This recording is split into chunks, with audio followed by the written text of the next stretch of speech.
Hi there, folks. Today we are going to be talking about vectors and introducing how to do things in higher dimensions.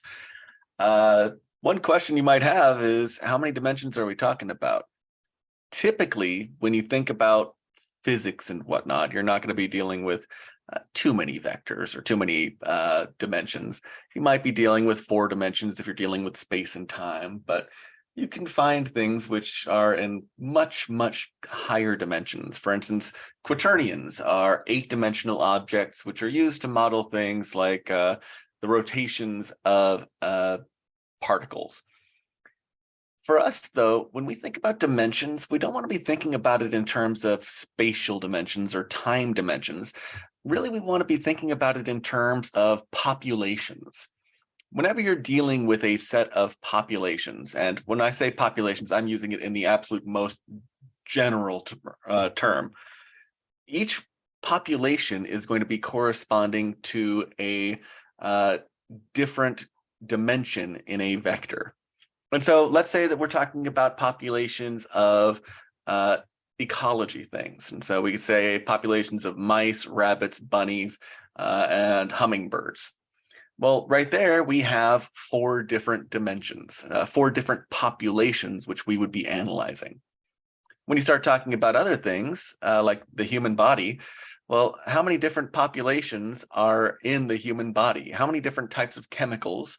How many different types of cells? There's a number of different things which can be used to represent different components. The goal is really to try and find closed systems. And so systems where generally things are only interacting with one another. For example, when we start talking about the Lotka-Volterra predator-prey model, the predator-prey model deals with predators and prey. And it generally says we're just going to look at these 2 populations and assume that it's a closed system, that we don't have to worry about the population of field mice or the drought or anything else that's going to affect this system. Of course, we know that there are other things that affect a system like that, though. And the more and more populations you begin to include, the more dimensions we're going to be dealing with, and the larger the vectors are that we're going to be dealing with.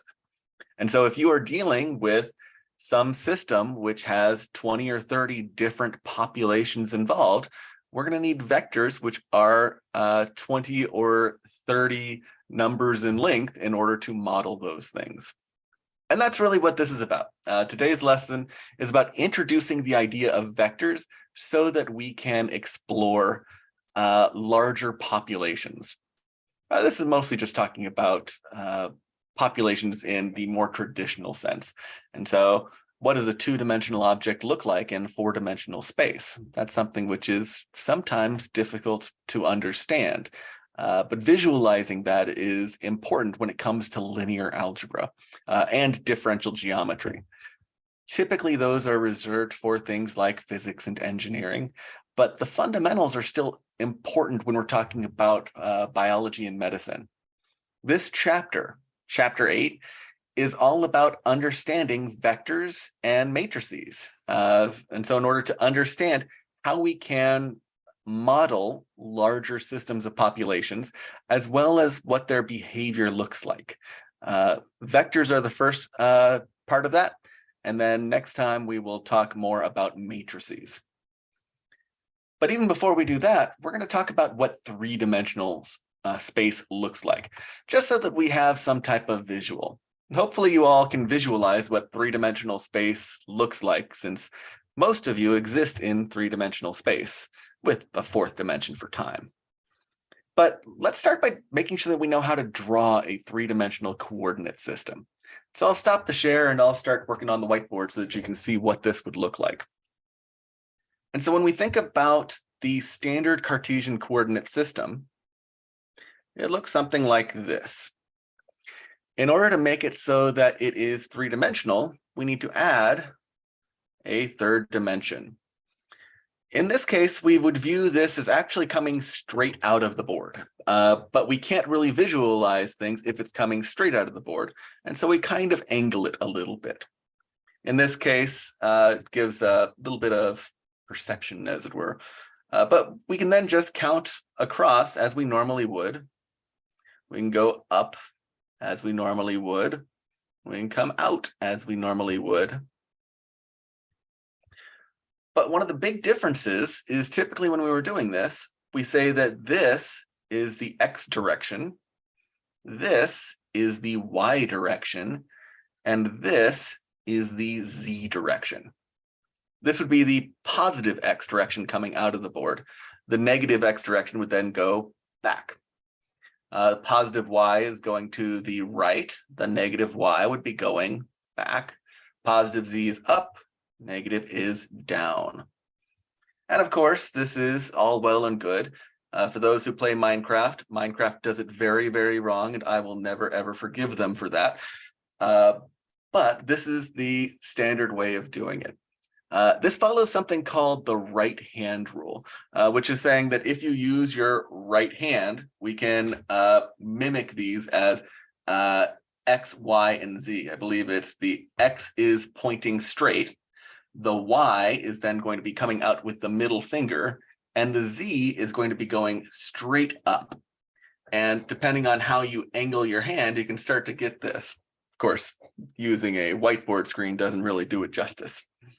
But we can do pointer finger coming out this way, middle finger coming this way, and then the thumb going straight up for the Z direction. Why that's important is mostly in physics, not as much in the bio and medicine. What that's important for is when we're talking about frames of reference. And sometimes you're not going to have a clear idea of which direction should be X, Y, or Z. But if you have that right hand rule, it makes it so that you can create a coordinate system anywhere you want. This does mean that the X is coming out in this direction. We will never, ever, ever have the X coming out in this direction and the Y coming out in this direction. That would be bad. If you do advanced math, sure, you might have to deal with stuff like that. But for our purposes, our X is always going to be coming out, our Y is always going across, and our Z is always going up. Going back to the lecture. So that's our right hand rule. Your pointer finger is X, your middle finger is Y, your thumb points towards the Z direction. And it works much the same way as any standard Cartesian coordinate system is. And so instead of having an ordered pair with 2 values, we'll have ordered pairs with 3 values. Typically, when you're drawing a coordinate system, the Z goes up and down, the Y goes left and right, and the X-axis comes out of the board, though it's represented using a 45-degree angle. We can break this up into 8 octants if we want to. Typically, we don't play too much with the different octants, except for the first octant. The first octant would be the region where X, Y, and Z are all positive. And so if they are all positive, that is the first octant. The other octants, they spiral around, and we won't have to stress too much about them. We can also have planes which can divide things. And so the XY plane, the XZ plane, and the YZ plane. Essentially, when we think of our graph, and let's see our graph real quick. When our Y is equal to 0, we're just going to have the X and the Z, and that's going to create a plane. Which is, again, very difficult to visualize. And so that is one plane. That is the XZ plane. Well, we also have the YZ plane. That would be the plane which is coming out like this. And it would basically be flat with the board. But we also have the XY plane, which would be more flat coming out like this. And hopefully I am doing this justice. There we go. And so we have these 3 planes which can help guide graphing when we're trying to graph things in 3 dimensions. Hopefully we won't have to graph too much in 3 dimensions, at least until the next chapter. Chapter 9 is more about understanding multivariable calculus. For now, though, let's see if we can graph something. And so we're going to try and graph the equation z equals x squared plus y squared. And this is something which we can attempt to graph. It's an equation. This is a function z in terms of x and y. And this is something you'll definitely be doing in chapter 9. But as kind of a preview for what to expect, we can try and figure out what happens when each of these variables is equal to 0. And so, for instance, when x is equal to 0, we are going to be on the yz plane. And when x is equal to 0, we are left with z equals y squared. Well, if z equals y squared, that's just a standard parabola. And we know the shape of a standard parabola, more or less. And so we know this curve is going to be part of this equation. But we could do the same thing. When y is equal to 0, we get z equals x squared. And that would be going along the xz plane. And so trying to graph that would be coming in the back, and then it would be coming in the front.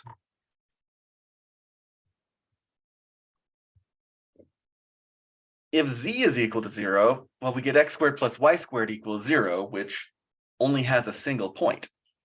But if we let z be equal to any number, like let's say 1 or 4 or anything in between, we would get that this is the equation of a circle. And so that tells us that when we are at like z equals 1, we're going to get a circle that comes out of it. And so on that plane, we get a circle. And as we go up, we're going to get more and more of these circles.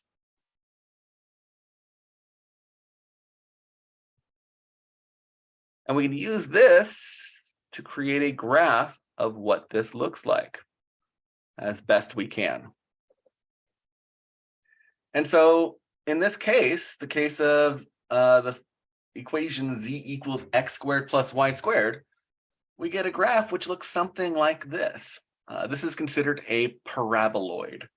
It's a parabola which has been rotated 360 degrees. We will deal a little bit with those. It's better than some of the ones we'll be dealing with.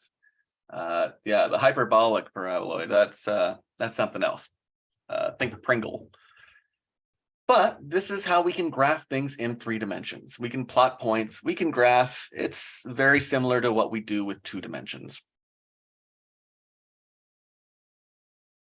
Now, typically, for our purposes, instead of graphing things in 3 dimensions, we're going to be more interested in projections. So we're going to be interested in taking something which is in 3 dimensions and flattening it onto something which is 2 dimensions. Because something which is 2 dimensions is much easier to graph. Now, there are multiple ways to do projections, and at the end of today's lesson, we'll actually be doing more complicated projections using vectors. But for now, we're just going to see if we can project things onto the XY plane, the YZ plane, and the XZ plane.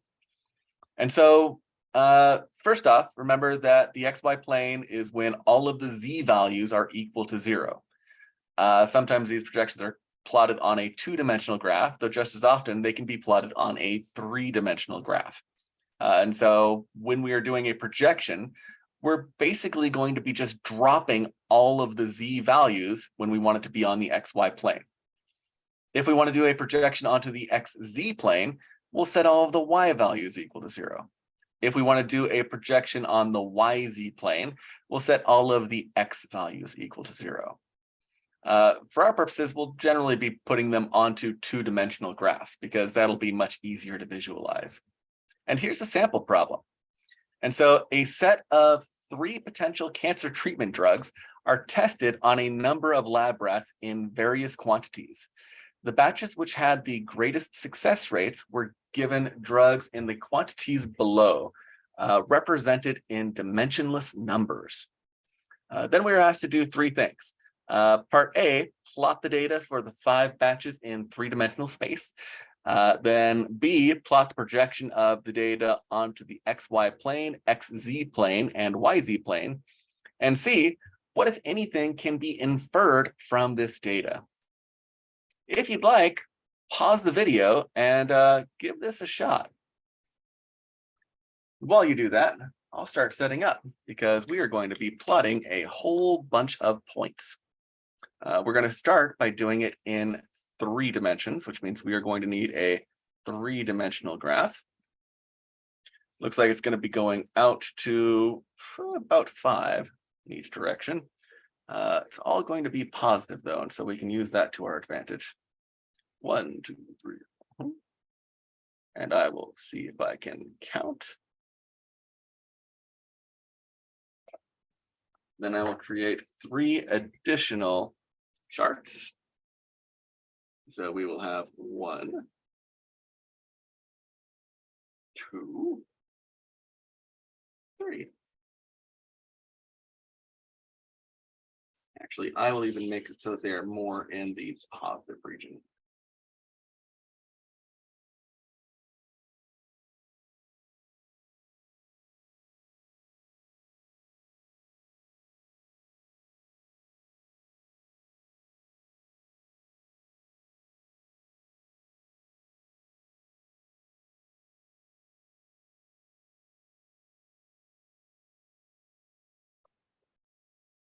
All right, so let's see if we can plot these things. And we are just going to be plotting first in 3 dimensions, which is going to be a bit of a pain. And so this will be our sets of drugs. They're labeled 1, 2, 3, 4, and 5. And so let's see if we can plot them. The first one is 3.05 in the X direction. Remember, we have the X direction is coming out this direction. Y is this direction, Z is this direction. And so the first point is 3.05, 3.80, and 2.03. In order to graph this, we would come out 3 in the X direction. Then we need to go 3.8 in the Y direction. So 3.8 in the Y direction. So 1, 2, 3.8. And so 1, 2, 3.8. And you can kind of see how this would line up here and this would line up here. The Z is 2.03. And so from that, we would need to go up 2 units. So 1, 2 be 1, 2 units. And so we get a point right there. This would correspond to point number 1. Hopefully you can already see how this is going to get very, very messy, very, very quick. Because if we remove those guidelines, it's really difficult to see where that point corresponds to on the 3-dimensional graph. Let's continue. Our second point is 5.39 in the X direction, should be right around here. Then 0.07 in the Y direction, so it's not going far in the Y direction at all. And then 3.6 in the Z direction. So from there, 1, 2, 3.6. We'll go a little higher than that. You're roughly right there. So that would correspond to point number 2.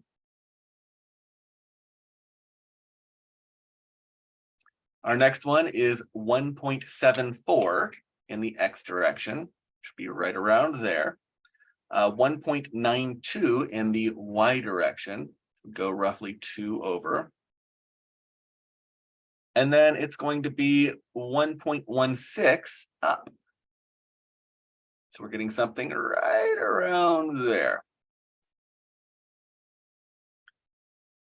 The next one, and so that was 0.3. Our next one is going to be 3.59 in the X direction, should be right around there. 5.36 in the y direction. So 1, 2, 3, 4, 5, and a little bit extra. And then 2.39 in the z direction. Maybe around right there. So that would be our 0.4. And then our last one is 4 in the x direction. So 4.02 in the x direction, should be right around there. Then 1.27 in the y direction. And so roughly 1, 2, then a little bit more, 2.27, and then 2.68 in the z direction. So 1, 2, and a little bit extra. So this would roughly be where the 5th batch of drugs would be located. And so looking at this, it doesn't really tell us a lot of information. Because of how scattered everything is, it kind of looks like there's points here and there, but they're really very, very scattered from one another. It's not very clear that there's any relationship which is visual from this data. And that's where hopefully doing a projection might be a little bit easier. And so to do a projection, we would set one of the variables equal to 0. And so let's begin by doing the xy direction. And so x and y. And I'll share the screen real quick again so that you can visualize what we're talking about here. Share screen. And so to do the xy plane, we're basically going to be just using this first pair of coordinates. And so we'll be using 305 and 3.8. Then we'll use the 5.39 and the 0.07. We will ignore the drug Z completely. And so I'll plot each of those real quick, and we will then show you what that would look like. And so on XY, we have 3.05. I'll keep using the red pen. So 3.05 and 3.80 would be roughly here. The next one is 5.39 and 0.07. And so that would be roughly here. The next one is 1.74 and 1.92. And so that would be somewhere around here.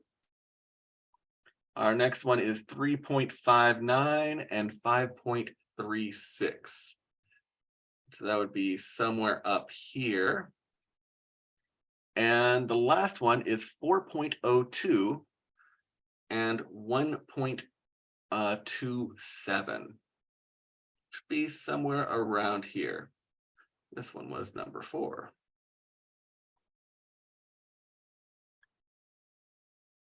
And already you can see something which you really couldn't see from this graph where we graphed it in 3 dimensions. And so when we are doing this, note that this is what it looks like when you are looking at this graph from directly above. This is our x, this is our y. And so if we were looking at this graph from directly above and we did not see the z height, this is where all of those points would be positioned. Because of that, this makes this is a little bit more useful of a graph than this one is. Even though we've eliminated one of the parameters, it's easier to visualize where things are. Now let's do the exact same thing using the XZ data and the YZ data. And so for the XZ data, we will ignore drug Y. And for the YZ data, we will ignore drug X. And we will see what the graphs look like. Again, if you'd like, pause the video and give it a shot. And I will try and plot those points right now. And so looking at the XZ, we're going to have 3.05 and 2.03. We are going to have 5.3 5.39 and 3.6. 5.39 and 3.6. We have 1.74 and 1.16. So 174 and 1.16. That'll be right around here. We would have 3.59 and 2.39. 2.39, that'd be right around there. And then the last one is 4.02 and 2.68. And that would be right around here. The last one is doing the y with the z. And so that would be the 3.8 and 2.03. 3.8 and 2.03. Then we have the 0.007 and 3.6. We have the 192 and 116.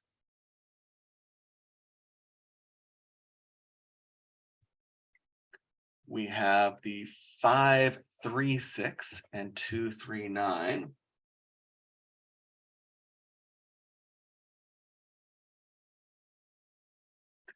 And we have the 127 and 268.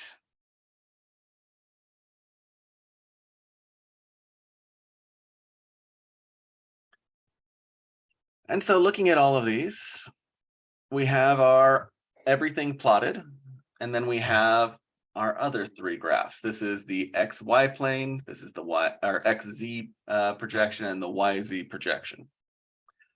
Looking at these, do any of them seem to show some clear pattern? And if, again, we are saying that these are the batches which had, what was it? The greatest success rates when the drugs were given in these quantities. Well, what pattern do we see amongst all of these? And looking at it, the only one which seems to have any form of pattern would be this one. And so with this one, it looks like it's pretty linear. And so there might be something there. The idea being that maybe the drug Y is not necessary for the success of this. And so if that's the case, we might want to just be trying things with these two drugs, drug X and drug Z. That might be what I would infer from this data. Because looking at it, the results for the Ys, they were all over the place. They didn't seem to have any rhyme or reason to them. But the X and Z, they definitely seem to have an effect, and they had the greatest success when they were in this ratio. And so that's how projections work. Again, that's just projecting on the XY, the XZ, and the YZ planes. There are other forms of projections, which we will get to fairly soon. Before we do that, let's talk a little bit about distance formulas. Again, this is something which we'll touch on again in chapter 9, but it's introduced here because we need to be able to figure out distances for vectors. And that is coming very, very quick. So hopefully everyone recalls the distance formula in 2 dimensions, which is given here. The distance from point 1 to point 2, where point 1 is x1, y1, and point 2 is x2, y2. It's the difference of the x values squared plus the difference of the y values squared, all square rooted. That's the Pythagorean theorem. A squared plus b squared equals c squared. Well, if you solve for c and you're going from 2 points, this is what you get. If you do it in 3 dimensions, it turns out you get something very, very similar. And so in 3 dimensions, the distance formula is going to be the difference in the x's plus the difference in the y's plus the difference in the z's, each squared, and then square rooted.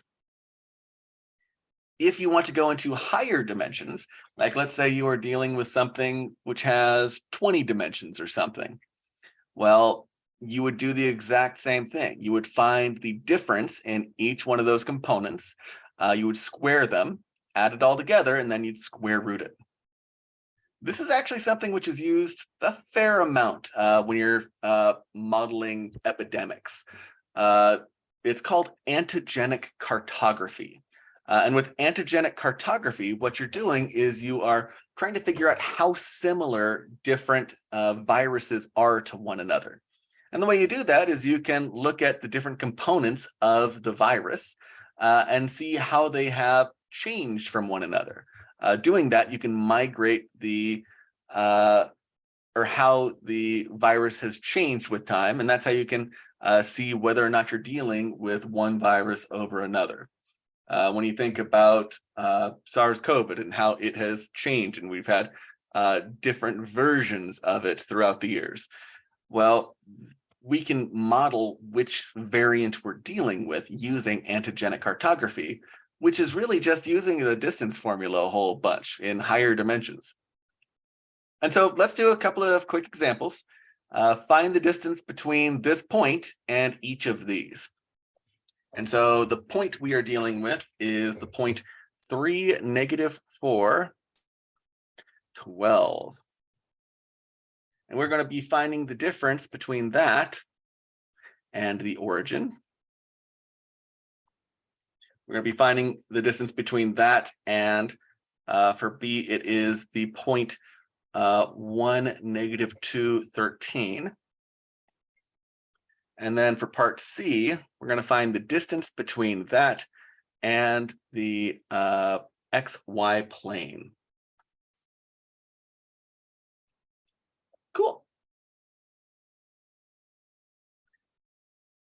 And so if we want to find the distance between this point and the origin, we can just use the difference or the distance formula. And so recall the distance formula is the square root.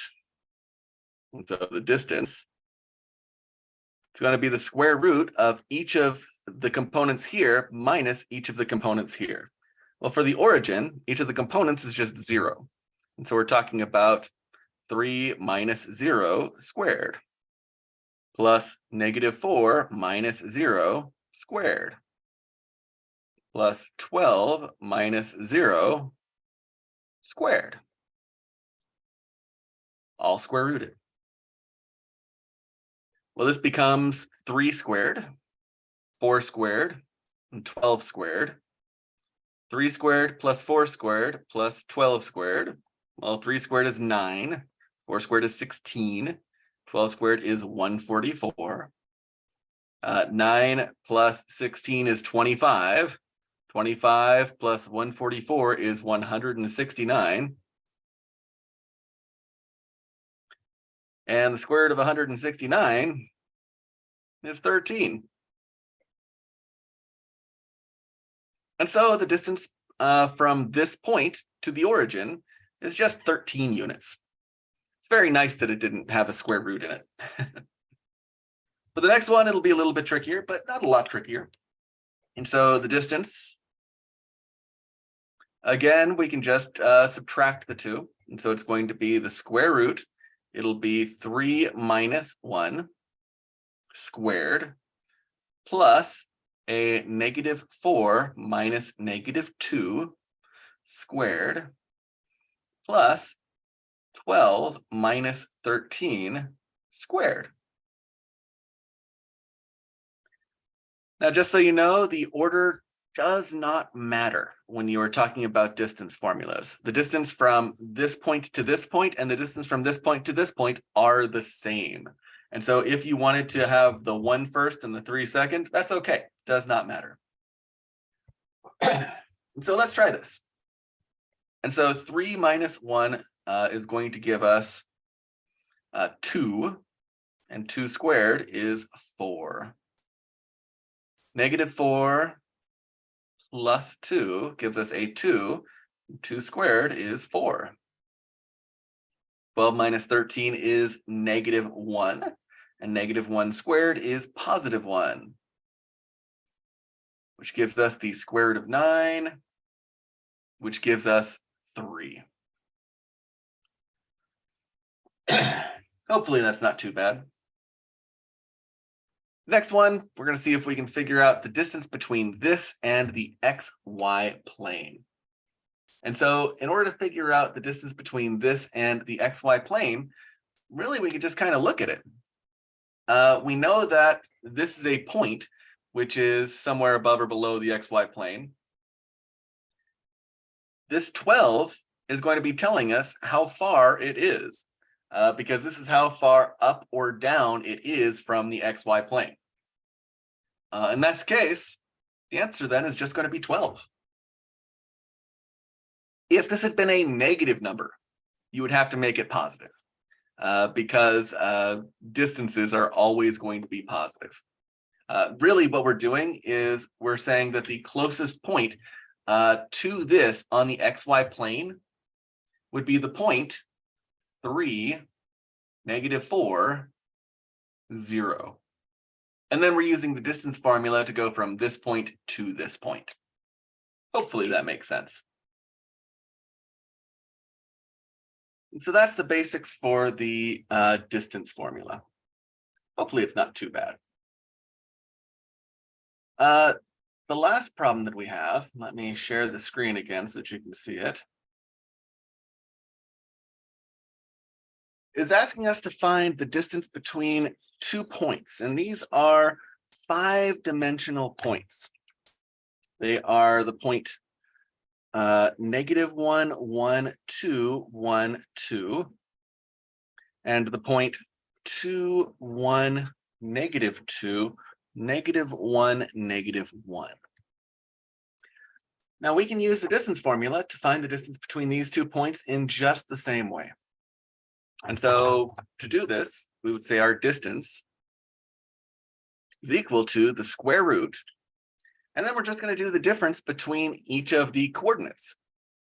So it'll be -1 - 2 squared plus 1 - 1 squared plus 2 - -2 squared plus 1 - -1 squared plus 2 - -1 squared. The signs are the place where people are going to make the mistakes on this one. And so we're going to get a -3 squared, which is 9.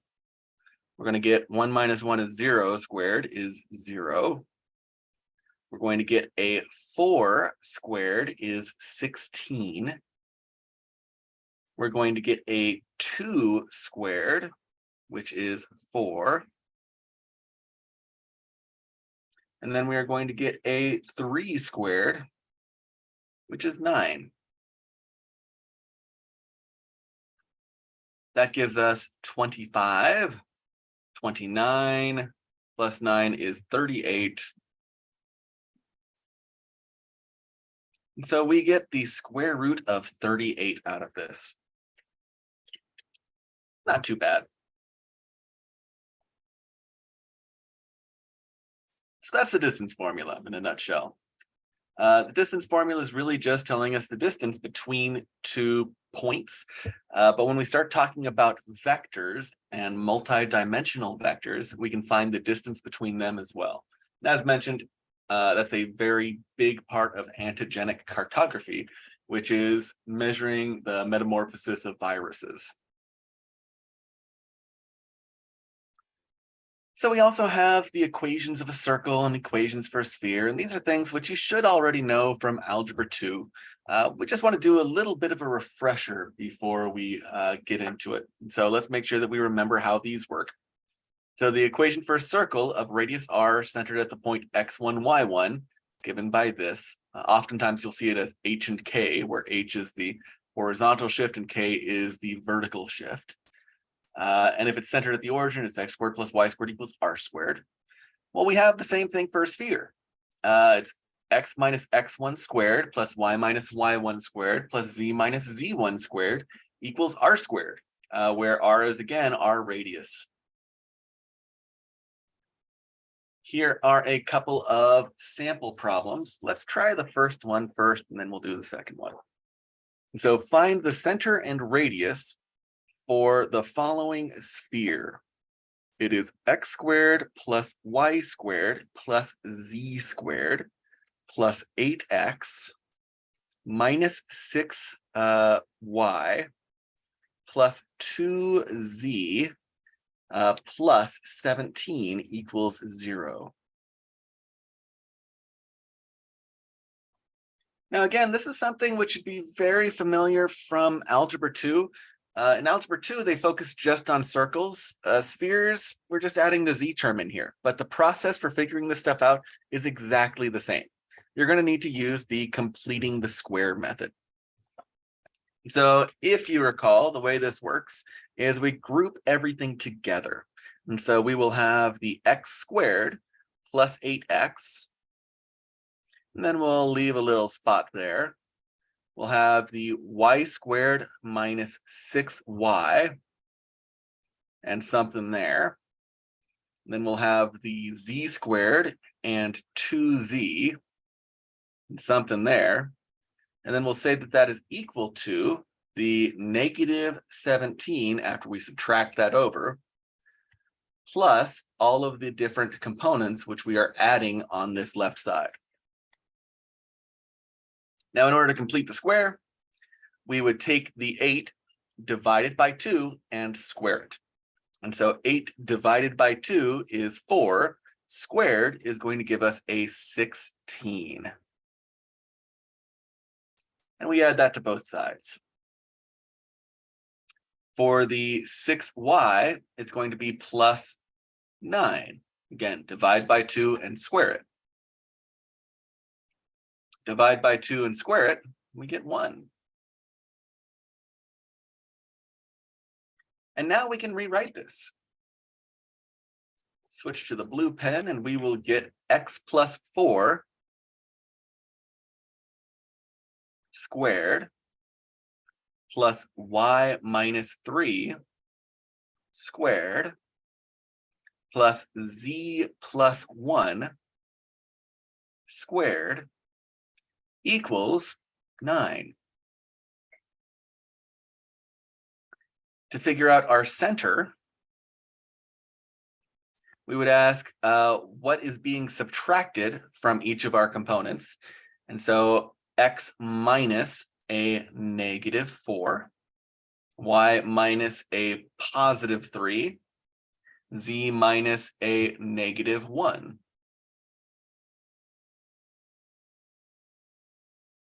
For our radius, it is going to be 3. Because remember, this is the radius squared. And so there's our center and radius. Again, this is very, very similar to what you would do in Algebra 2. And so you might want to go and look up how to find the center and radius for a circle, because same process, just use the completing the square method. The other question we have here is create a system of inequalities which describes the following region. And so it's the region in the first octant, which is bounded between two spheres of radius 3 and 5, centered at the point 1, 2, 4. And so this might sound a little tricky, but it shouldn't be too bad. The first thing we want to note is that we are dealing with the first octant. And to be in the first octant, we know that x needs to be greater than or equal to 0. Y needs to be greater than or equal to 0. And z needs to be greater than or equal to 0. Because the first octant means all 3 variables are positive. The next piece is it needs to be bounded between 2 spheres, one of radius 3 and the other of radius 5. That should tell us that it's going to be a 3 squared and a 5 squared for the boundary of this. And then it is centered at the point 1, 2, 4. And so looking at our equation for a sphere up here, we could say that x minus our x1, which is 1, squared, plus y minus our 2 squared, plus the 4 is going to correspond to the z term, so it's z minus 4 squared, and that's going to be bounded between the radius 3 and the radius 5. So 9 is less than the x minus 1 squared plus y minus 2 squared plus z minus 4 squared is less than 25. Since it says it's bounded between the two spheres, that means that it's not equal to the two spheres, and so it shouldn't be on the boundary. And so that would mean that it's just going to be a strictly less than for that. And so this should be our equation, or our system of inequalities. X is greater than or equal to 0, y is greater than or equal to 0, z is greater than or equal to 0, and then 9, which is the 3 squared for the radius 3, is less than this entire bit here, which corresponds to the sphere, is less than 25, the 5 squared for the outer radius of our sphere. And so it looks complicated. It's not that bad. We're just shifting a sphere around. And it's just the same way we would shift a circle around. Circles and spheres work very similarly. Let's keep going while I drink a little bit of coffee and talk about vectors.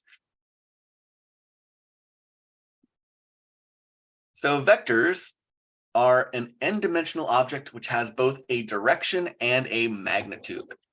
That's really the defining characteristic of a vector.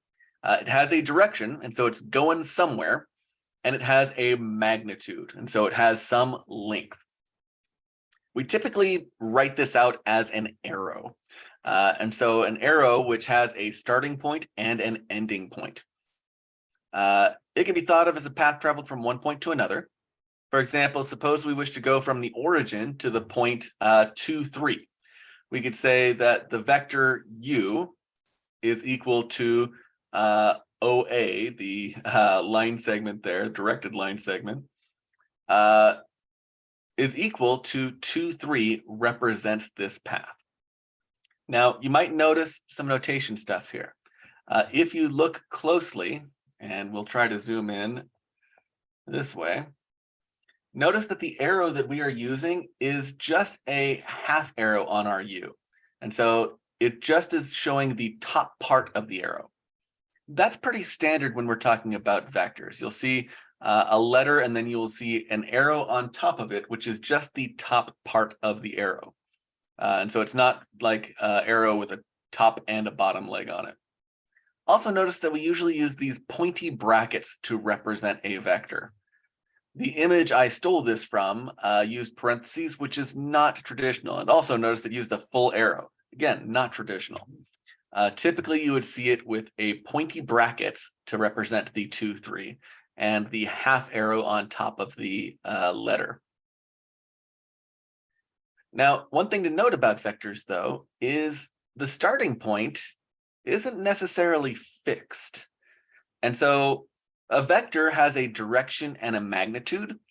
It does not specify where it starts. And so it could start at any particular point.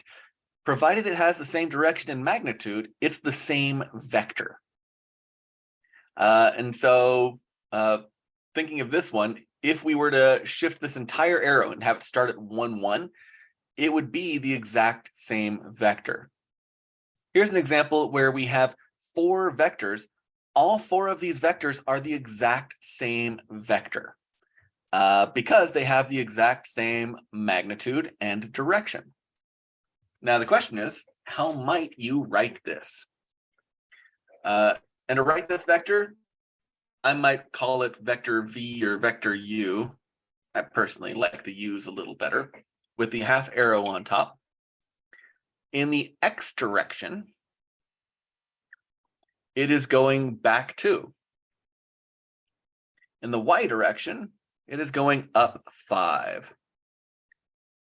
And so the way that I would write this is as vector u equals -2, 5, where we're using the pointy brackets. This is the way I will pretty much always be writing vectors. This is the standard way of writing a vector. There are other ways, though, and we should talk a little bit about that. And I believe that's what this next page is all about, vector notations. There are many notations used to represent vectors. Your book doesn't do a great job with the notation it has chosen to use, which is unfortunate. But that's just one of those things. Books can't get everything right. And so here's a few ways to do it. A vector which is going from point A to the point B can be written as vector AB. And again, notice when we are looking at the arrow, it is just the top part of the arrow. We are not doing the full arrow. It's just the top part.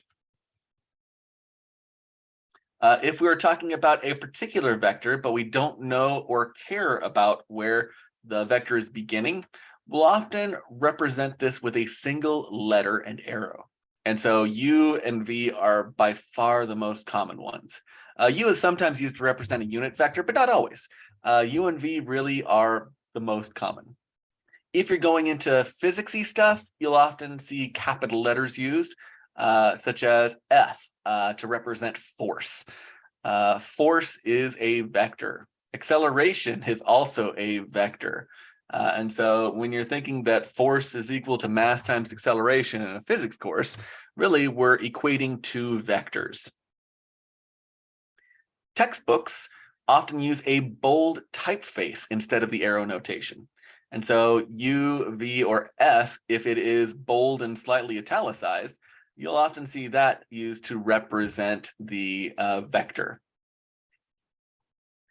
Component form is when a vector is written with values representing its directional components. Often the symbols, which are usually more flattened than the less than and greater than symbols, are used to represent a vector. For example, a four-dimensional vector in component form might look like this: 2, -1, 3, 7. Using the pointy brackets makes it very clear we are talking about a vector. Vectors can also be represented in matrix form, and this is something we will be talking about in the next lesson. We can write them as row vectors or as a column vector. And so as a row vector, this vector would look like this: 2, -1, 3, 7. And as a column vector, it would look like this. Note there's no commas in here, and typically you don't write the commas when you're writing things in row vector or column vector notation, unless you really want to clarify that these are individual values. Yeah, depending on what you're doing, you'll see commas occasionally. But those are the more standard ways of writing it. I will almost always write it in the component form. So 2, -1, 3, 7 with the pointy brackets on it.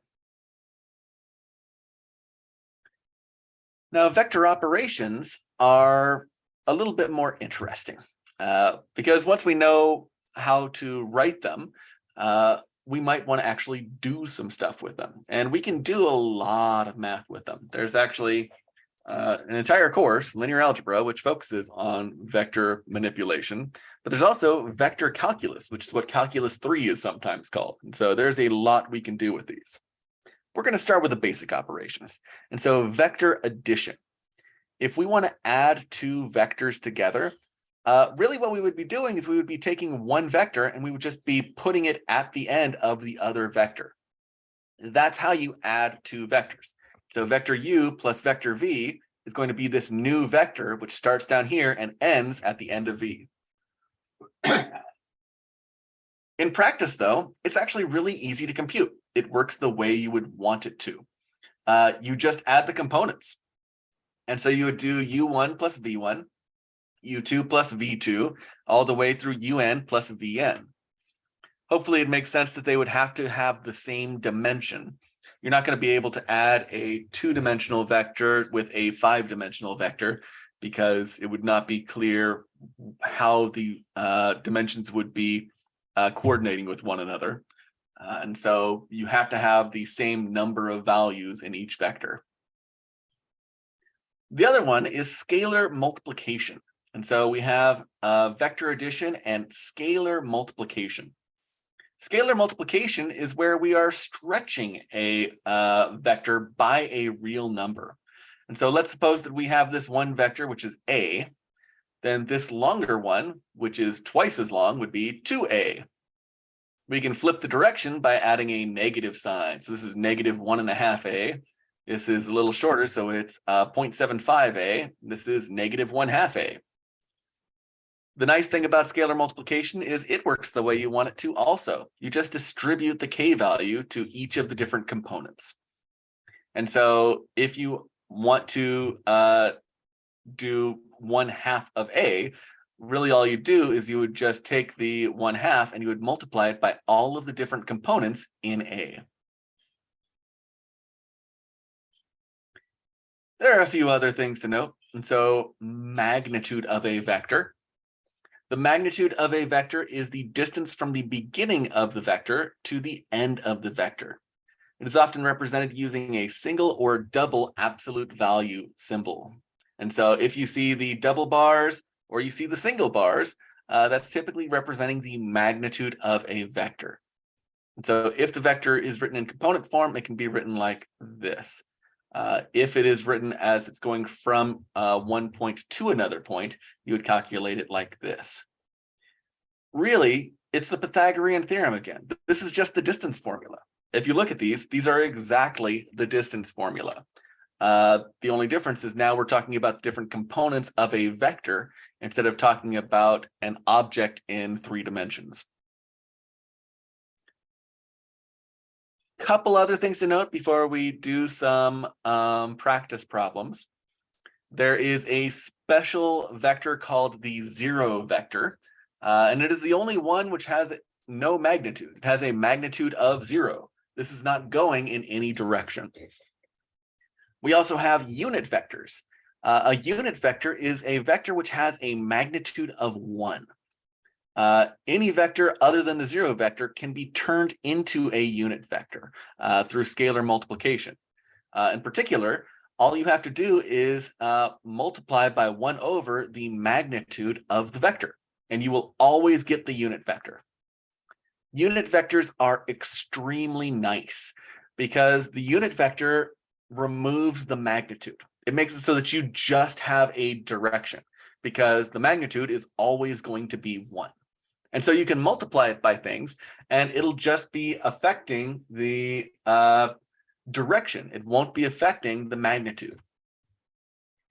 There's also the standard unit vectors in 3 dimensions: I hat, j hat, and k hat. I hat corresponds to 1, 0, 0, j hat is 0, 1, 0, and k hat is 0, 0, 1. These form what's called a basis from which you can look at all of the other vectors in 3 dimensions. There's also the standard unit vectors in 2 dimensions, which are I hat and j hat, which would be 1, 0, and 0, 1. Typically, we don't go beyond the 3, though. Once you go beyond the 3, usually you'll just focus on dealing with the other notations. Let's see. We also have the vector properties. There are a lot of vector properties out there. And so we have u plus v is equal to v plus u, the commutative property. We have the 0 property, which is saying that, I guess I should go across first. So we have the associative property. The associative property is saying u plus v plus w equals u plus v plus w, and it does not matter the order you're talking about. You can do the v plus w first or the u plus v first. We have the identity property of addition. We have the inverse property of addition. We have the 0 product property where we're multiplying by a scalar of 0. So this would be like a, yeah. And then this is the multiplicative identity where we have 1 times the vector. We then have, let's see, this is associative property of multiplication. This is a distributive property of multiplication and another distributive property of scalar multiplication. And so these are all just standard properties. Vectors work the way you would want them to work. And that's the good news. Finally, let's do some practice problems. And so I have 7 problems here. Let's see if we can give them a shot. And so for the first one, we are given u as 2, 3, -5. We are given v as -1, 1, 2. We are asked to do a number of different computations regarding them. And so the first one is figure out what 2u plus 3v is equal to. The second one is saying what is 3u minus 2v. The third one is the magnitude of v minus u. And the fourth one is magnitude of v minus the magnitude of u.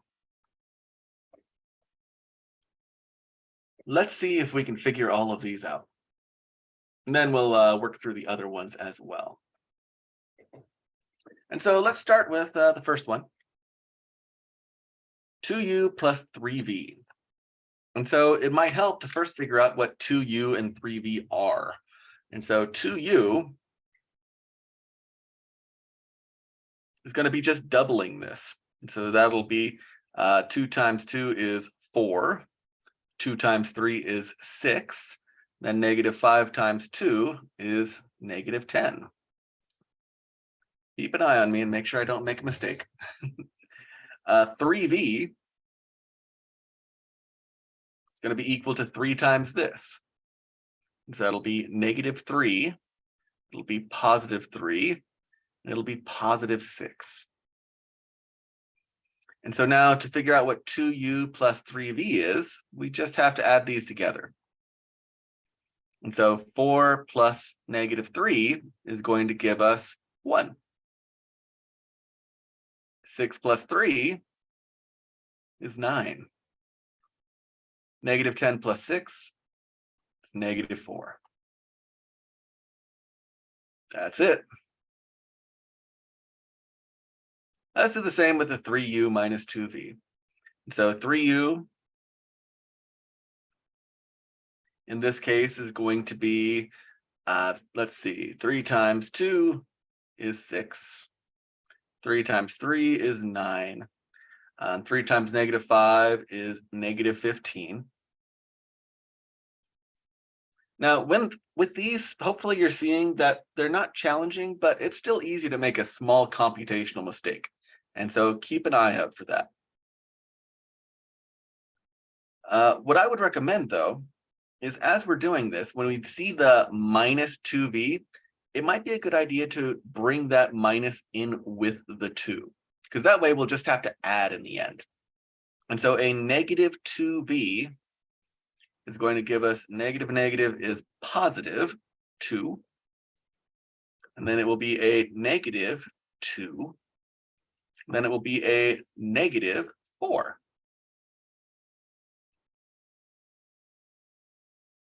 So now combining these, 3u minus 2v is going to be equal to 8.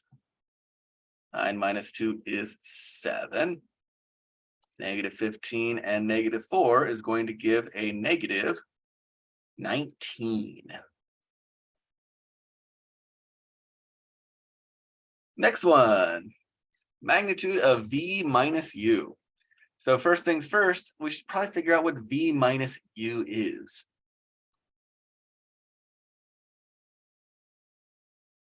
So -1 minus 2 is -3.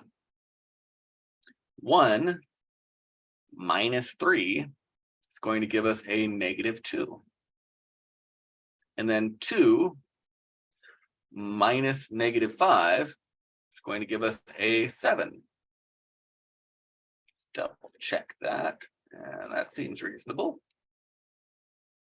And so now in order to find the magnitude, we need to use our distance formula. So that's going to be the square root. It's going to be -3 squared plus -2 squared plus 7 squared. 9 plus 4 plus 49. Let's see, 9 and 4 is 13 plus 49 is 62. He said with a question mark. That sounds right. And so we get the square root of 62 out of that. Next one, magnitude of V minus magnitude of U. So the magnitude of V is going to be the square, oh, let's even just write that out real quick. So magnitude of V is the square root of 2 squared plus 3 squared plus -5 squared. 4 plus 9 is 13. 13 plus 25. Oh, that sounds like 38.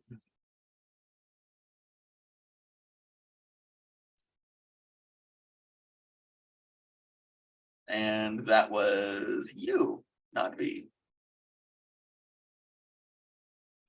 So let's do V now. So the magnitude of V is going to be the square root of -1 squared plus 1 squared plus 2 squared. 1 plus 1 plus 4 is 6. So we get the square root of 6. So we get that the magnitude of V minus the magnitude of U is equal to the square root of 6 minus the square root of 38. And that's simplified form right there. The reason I did these two is to highlight that they are not the same. V minus U, and then the magnitude is square root of 62. The magnitude of V minus the magnitude of U is actually going to be a negative number. And so be aware of this. We can't just do the magnitude of each vector separately and then subtract them if we're told to find the difference first. Let's see. Next up, sometimes vectors are written as the sum of scalar multiples of the standard vectors. For example, U equals 2i plus 3, or 2i hat plus 3j hat minus 5k hat. Rewrite the expression 2u plus 3v in terms of the standard unit vectors. Well, thankfully, we've already figured out what 2u plus 3v is. So let's just write it in the standard basis. And so 3, 3, 6 would be the same. Oh, no, that's not the right one. It's this one right here. And so this would be equal to, and let's say equal to 1i hat, which would just be I hat, plus 9j hat minus 4k hat. That is how you would write it in the standard basis. You don't see things written in the standard basis too often, though it does come up when we start doing things like cross product. You'll start to see I hat, j hat, and k hat pop up a little bit more. But that's coming up a little bit later. That's when we get to matrices. The next it says, find a unit vector which has the same direction as the vector u. And so in order to do that, we're going to want to figure out how to calculate a unit vector. So find a unit vector which has the same direction as u.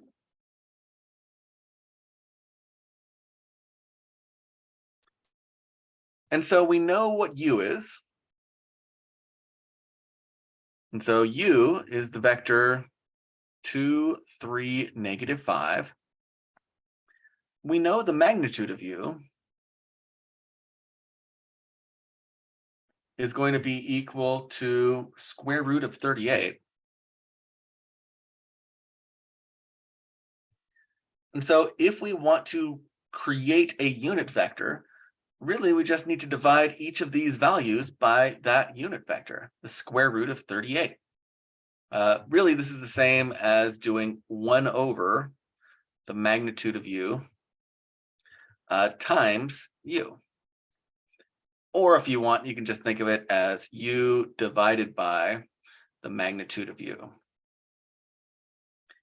In any case, we're going to get 2 over radical 38, comma, 3 over radical 38, comma, -5 over radical 38.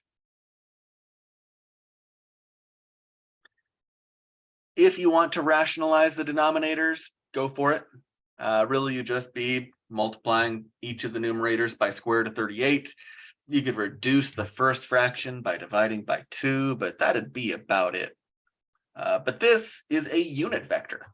This is a vector which is going in the direction of vector u, but it has a magnitude of 1. If you were to calculate the magnitude of this, you should end up with 1 in the end. The final question we have for this part, note we still have 4 more pages left, is find a unit vector which is parallel to the tangent line of y equals x cubed at the point 2, 8. This is an interesting one. And so let me write that down. Find a unit vector which is parallel to y equals x cubed at the point 2, 8.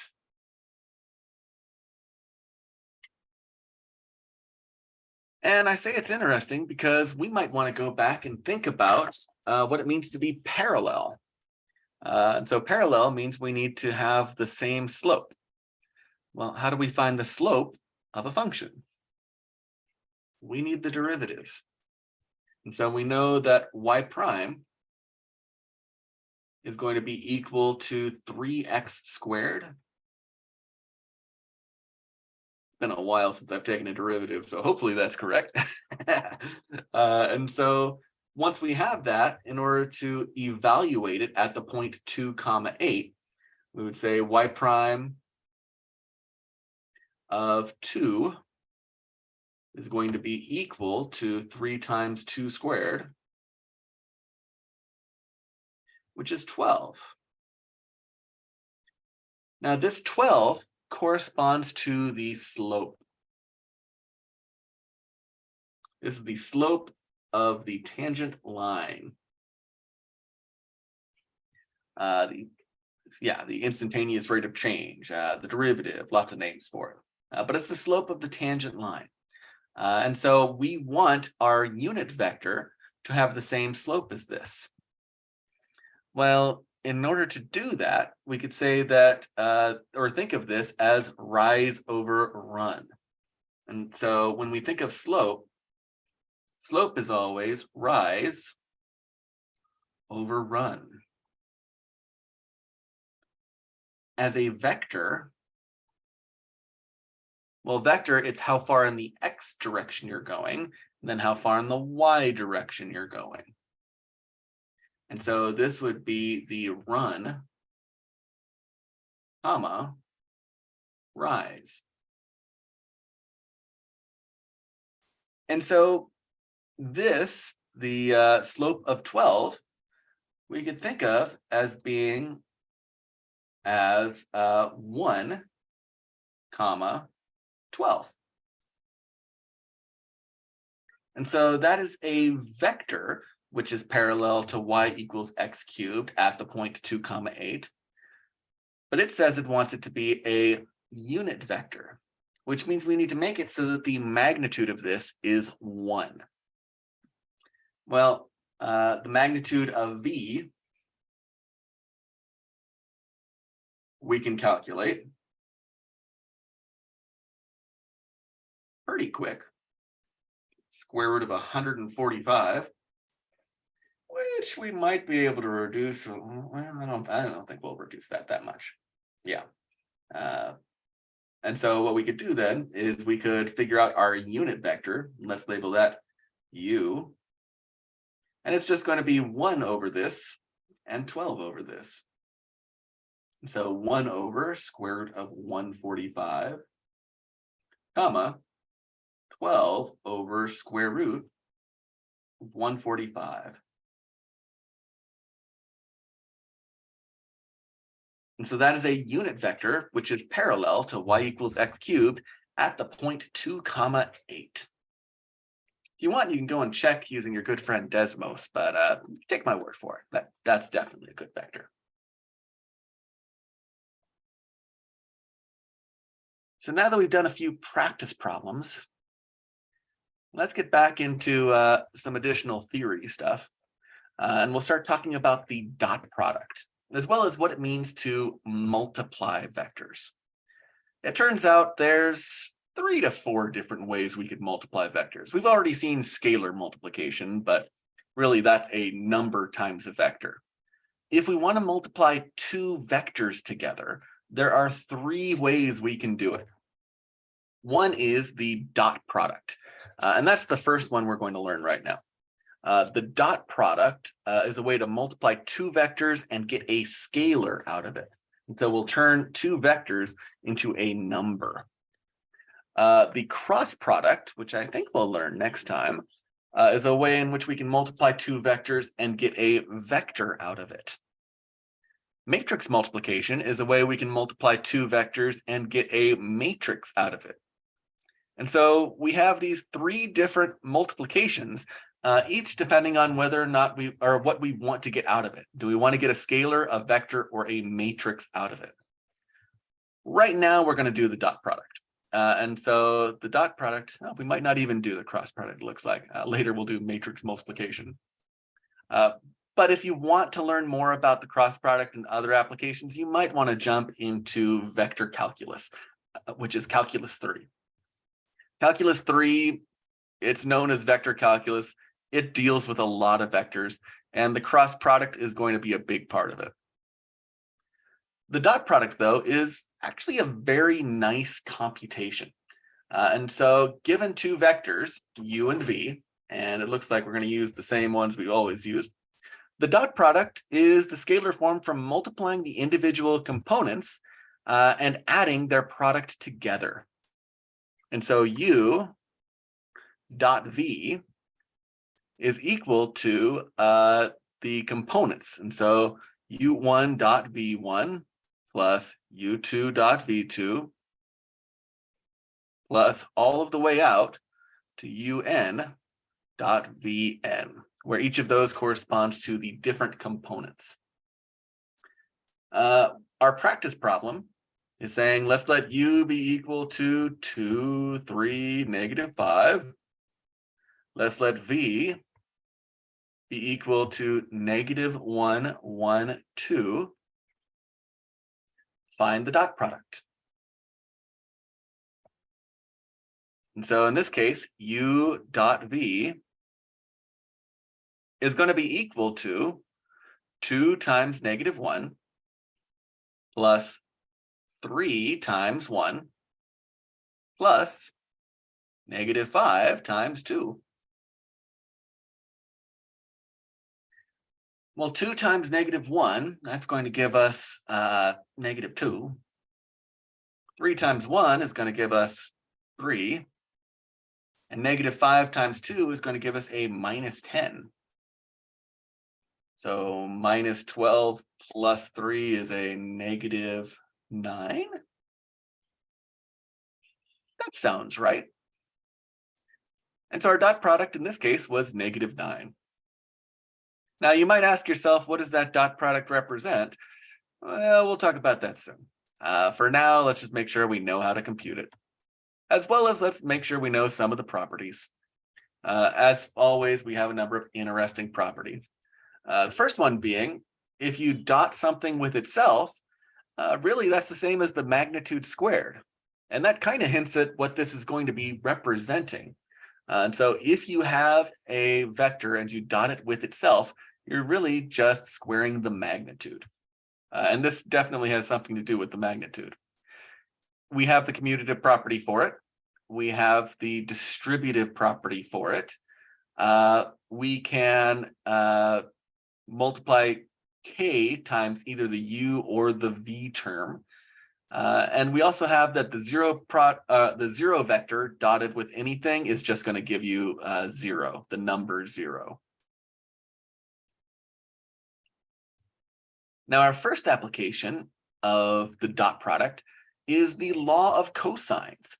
If you recall from trigonometry, we have the law of cosines, which says that c squared is equal to a squared plus b squared minus 2ab cosine of c, where c, or big C, is the angle between a and b. Well, it turns out we can think of this in terms of vectors.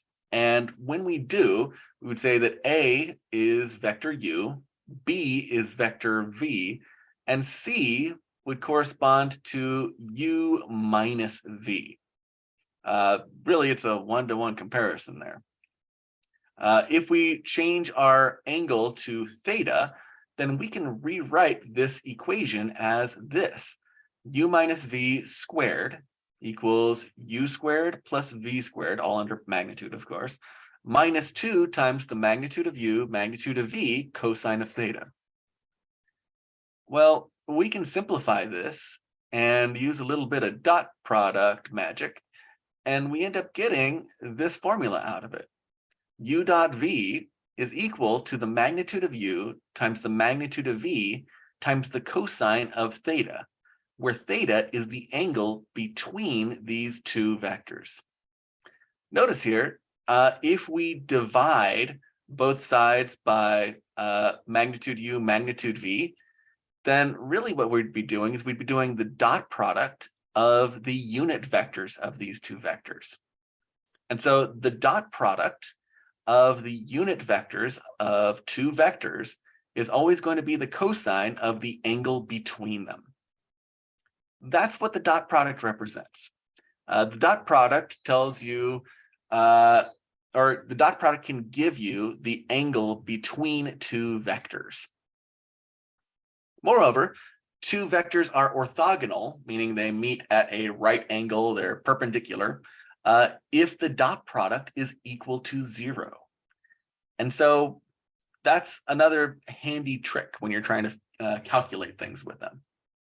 And so now we can ask questions like, what's the angle between two vectors? And looking at this, these are the exact same vectors we've been playing with. And so that's kind of nice. Let u be 2, 3, -5, and let v be -1, 1, 2. What is the angle between these two? Well, we can use our new law of cosines to figure that out, which is u dot v equals magnitude of u, magnitude of v, cosine of theta.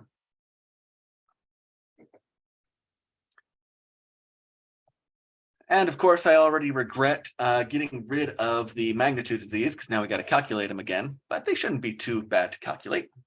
And so the magnitude of u in this case is going to be the square root of 2, 3 and 5.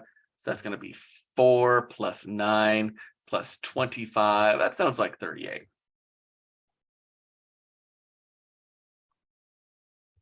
For our v, it's going to be the square root of 6. And we've already calculated that. And so if we want to figure out what the angle is between these two, all we would have to do is say that cosine of theta is equal to u dot v over magnitude of u, magnitude of v. And once we have this number, we can just do the arc cosine. And that's where the handy dandy calculator comes in. And so let's write this out. Our u dot v we know is -9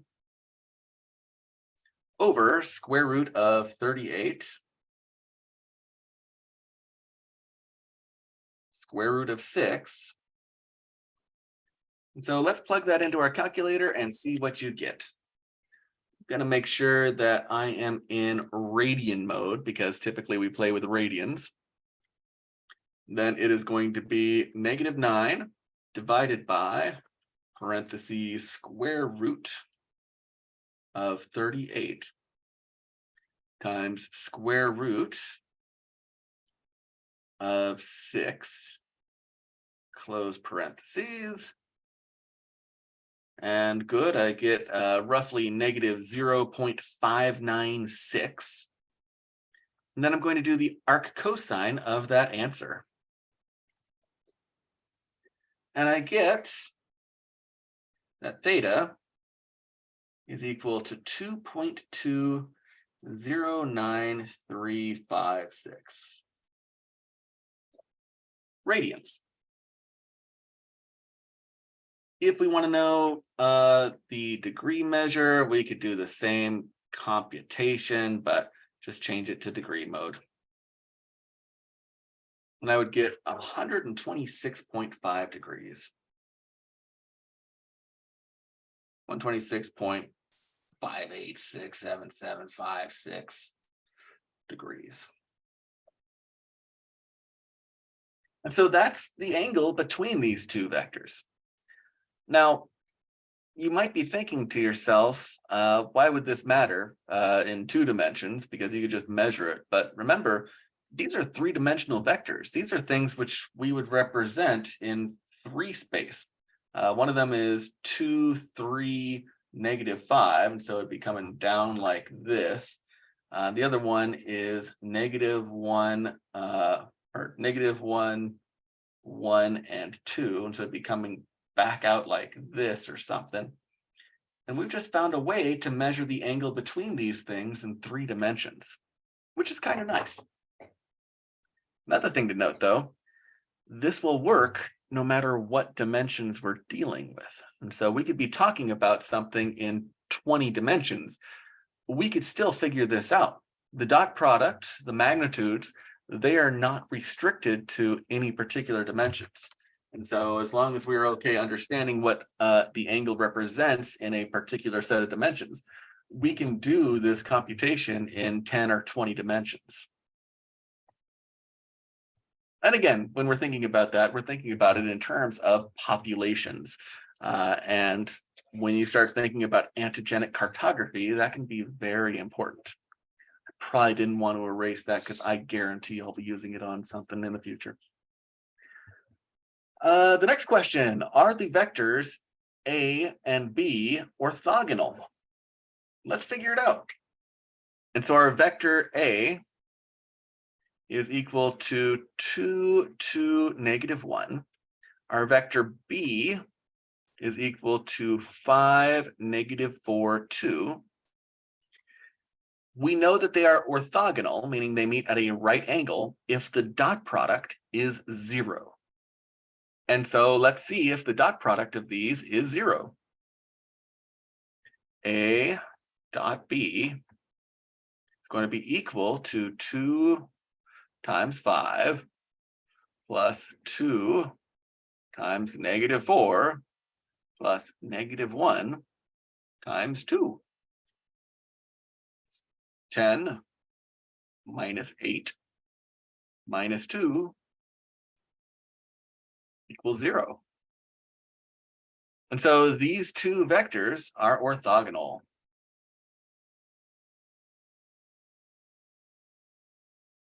And again, this is an interesting thing. When we're talking 2 dimensions, it's easy to just look at something and say, yeah, that's a right angle.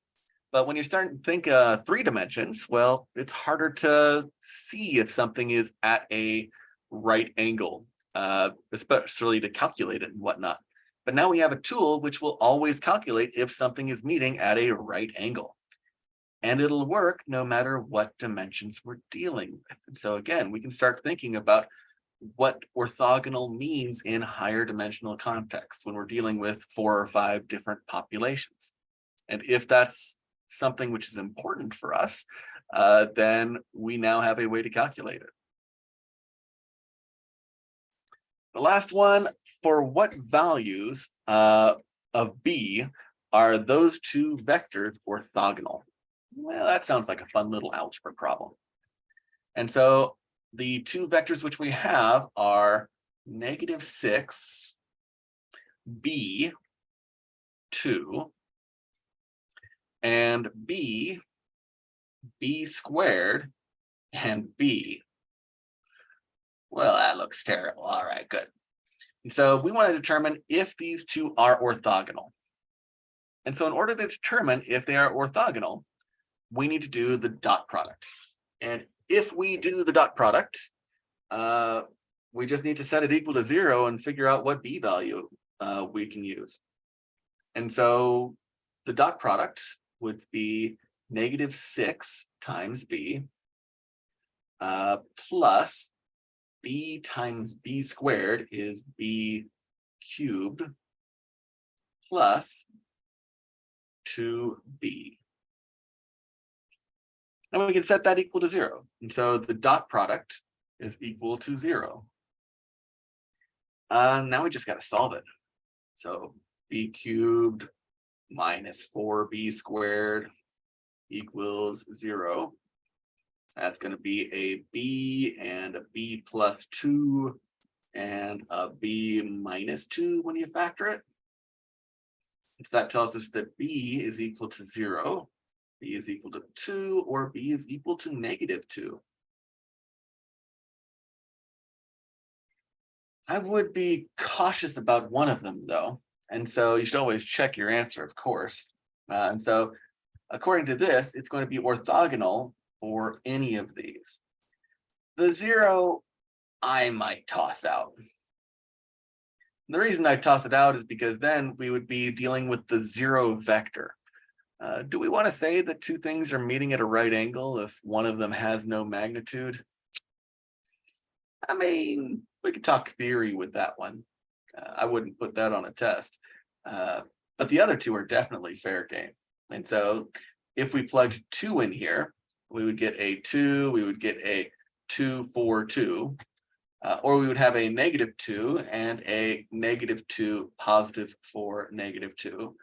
For either of those, turns out we are going to be orthogonal. And we got that just by setting the dot product equal to 0. Not too bad. All right, we are coming up on the end soon. And so we have 2 more applications. The next is normal vectors and equations of a plane. Turns out that we can use normal vectors to figure out an equation for a plane. A normal vector is a vector which is orthogonal to a vector or to a set of vectors. And we're going to be interested in when it's orthogonal to multiple vectors. It's called a unit normal vector if it has a magnitude of 1. Now, an interesting mathematics application, not to read, to normal vectors is that if you have a point on a plane and you know the normal vector, you can create the equation of the tangent line. And here's how you do it. If you let x, or here's how it works, I guess. The reason we're able to do this is because we know that the dot product of a normal vector with any vector on that plane will always be 0. And we can create a vector, and we can show that any vector on the plane will always be of the form x minus x naught, y minus y naught, and z minus z naught, where x naught, y naught, and z naught is going to be some arbitrary point on the plane. And so if we let x naught, y naught, z naught be any point on the plane, and you let n equals ABC be a normal vector to the plane, doesn't even have to be a unit normal, just any normal, then this formula can be used to figure out the equation of the plane. Note that in general, finding the normal vector requires using the cross product, which is unfortunate because we do not have the cross product. And we'll save that for another class I even put in here. Yeah, that's a Calc 3 thing. But without the normal vector, I would have to give you the normal vector. And so here's an example. Let P equal 2, 4, -1 be a point on the plane. And let N equal to 2, 3, 4 be a normal vector to the plane. Then find the equation for the plane. And so P is equal to 2, 4, -1. The normal vector is given by 2, 3, 4. Find the equation of the plane. Well, we have a formula for it.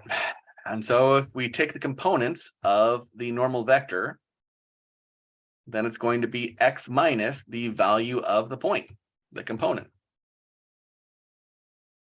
plus the next component in the normal vector,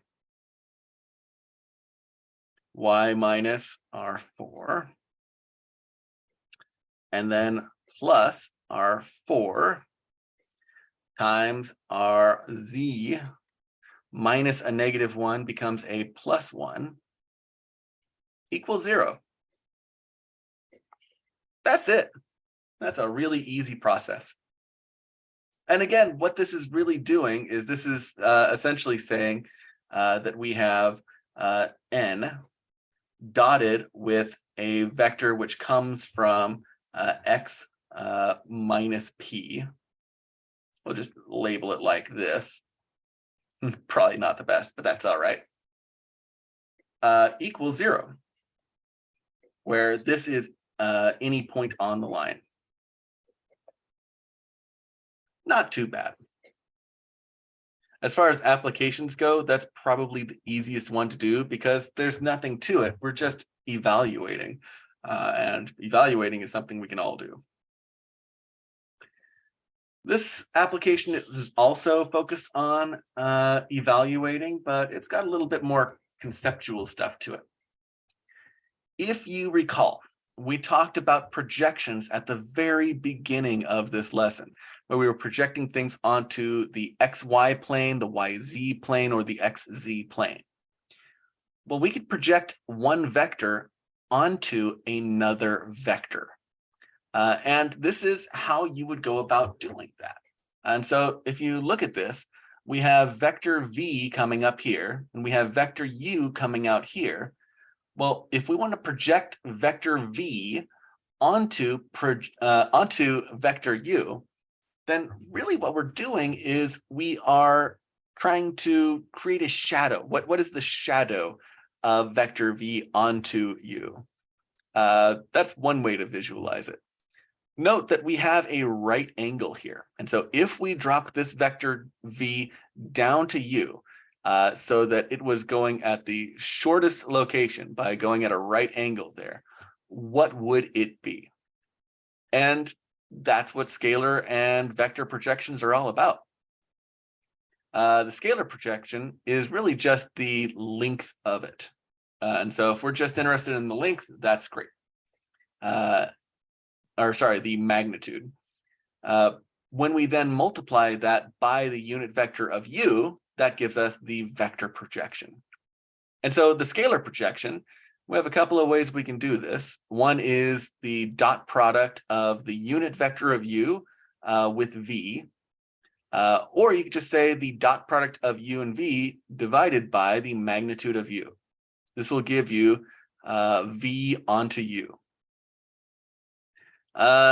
If we want the vector projection, we could then take that and multiply it by a unit vector, or we could do the dot product divided by the magnitude squared and then multiply that by u. And let's see if we can do this. Oh, good, I changed the numbers up a bit. And so let's try and figure out the scalar and vector projections of v onto u.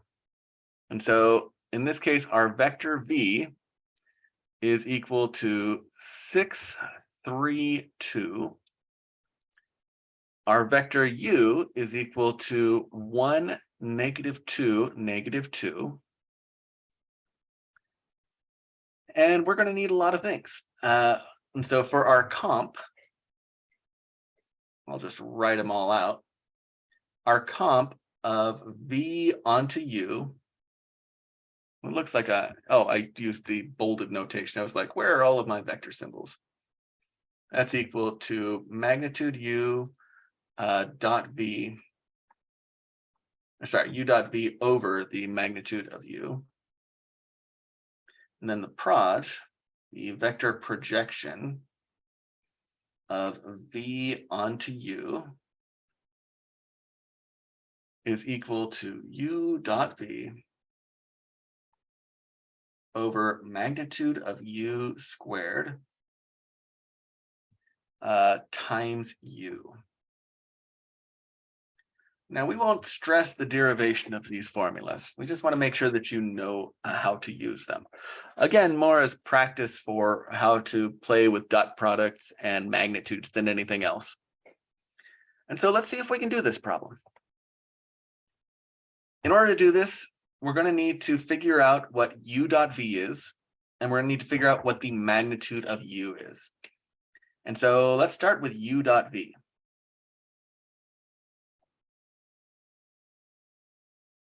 And so u dot v is going to be equal to 6 times 1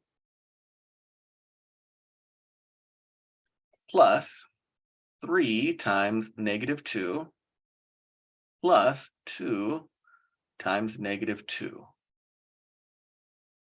That is 6 plus -6 minus 4. And so we end up getting -4 out of that.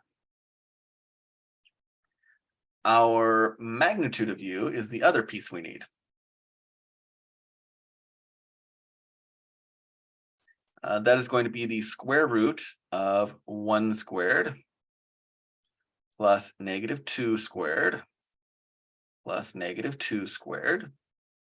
That's convenient because we get the square root of 9, which is 3. And so now when we go to figure out what the scalar projection of v onto u is, it's going to be u dot v over the magnitude of u, -4/3. So thinking about what this is saying that the length of the projection is going to be 4/3. It's going to be going in the opposite direction of u, though. That's what the negative corresponds to. Now we just have to multiply that by the unit vector of u, or do this new computation, and we'll be able to get the new vector. And so looking at this, it's going to be u dot v, which is -4. Magnitude of u squared is 9. And then we're going to be multiplying that by our u, which is 1, -2, -2. Carrying that through, we get -4/9. We get +8/9 and +8/9. And so this is the actual vector, which is the projection of vector v onto vector u. In theory, this is going in the same direction as vector u, or technically the opposite direction since it's been flipped with a negative sign. And that is vector projections. And that brings us to the end of today's lesson. We did a whole lot of stuff today. And so we introduced, we started just by introducing three-dimensional space. as far as how do we deal with the Cartesian coordinate system in 3 dimensions. We did one graph, which was more just an exercise. We'll be doing more of that in chapter 9.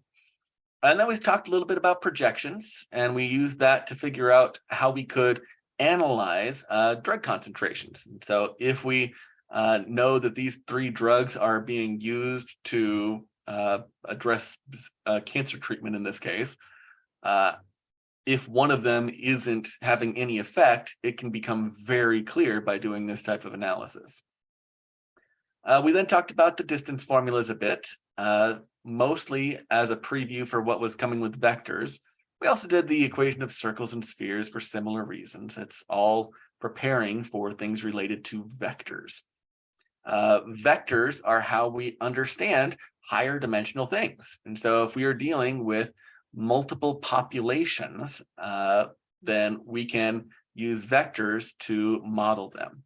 The example we kept talking about was antigenic cartography, which is how we can model how a virus changes through time, so that we can see if we have a new variant of a virus. And that's one of the easier ones to visualize. Yeah. We then talked a lot about vector notation, vector operations, and magnitude and some special vectors and all the different properties. And then we did a few practice problems. Vectors aren't too challenging because the computations work exactly the way you would want them to. After we did that, we continued by doing the dot product. And from the dot product, we talked about orthogonal vectors, as well as the law of cosines, and normal vectors. And then we ended with projections, which was kind of where we started. There is a lot to know about vectors, and we will continue to use them off and on throughout the end of the semester, especially once we get to chapter 10, where we will be discussing systems of differential equations. The only way we can really visualize systems of differential equations is by using vectors. They are an amazing tool for dealing with with multiple populations. That said, you have a tremendous amount of homework, so I will let you get to that and take care of yourselves.